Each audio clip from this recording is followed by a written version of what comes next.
So ayun na nga, excited akong ipakita sa inyo. Good morning sa inyong lahat. And kaninang 6 AM gumising ako.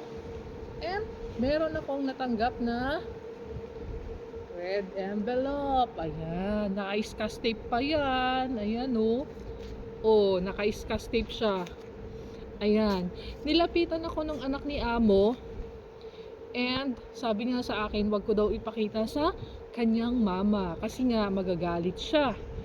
Meron palang nakaka-appreciate sa akin doon yung masarap ng pagluluto ko daw and yung laging malinis ang bahay nila.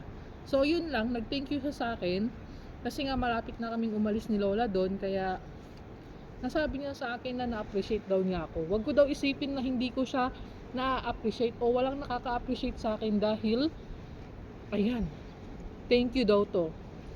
So excited na akong malaman kung magkano to.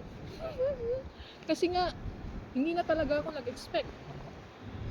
Pero, dahil excited ako, at gusto kong ipakita sa inyo. My goodness, ano kaya to? Naka-iscas tape pa, kahirapan pa talaga ako. No? Oh, ayan. Ayan o, iscas tape.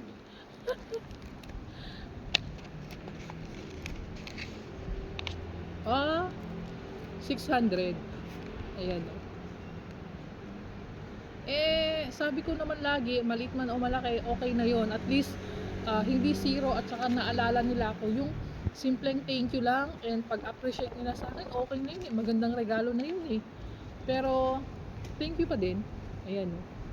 So, ibibili ko to ng shampoo, Colgate, deodorant, mga gamit na gagamitin ko sa bagong bahay ni Lola doon sa Taoyuan, kasi baka mamaya malayo yung Taoyuan and walang mga bilihan doon na kagaya dito sa Sanchong, kaya ibibili ko na lang ng gamit para naman hindi masayang yung pera na binigay sa akin.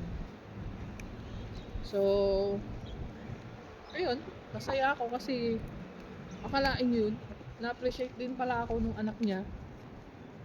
And pasensya na daw ako sa bunganga ng mama niya. Kasi ganun naman daw talaga ang mga magulang, mabunganga. Oo naman, naintindihan ko, sabi ko naman. Pero minsan talagang sumasama din ang loob ko. Minsan napapamura din talaga ako. Pero ganun talaga, walang magagawa. Kasi nakaranas naman na ako ng magandang treatment. Yung hanggang ngayon, yung mga boss ko na nasa Amerika. Kasi, alam nyo, kikwento ko sa inyo.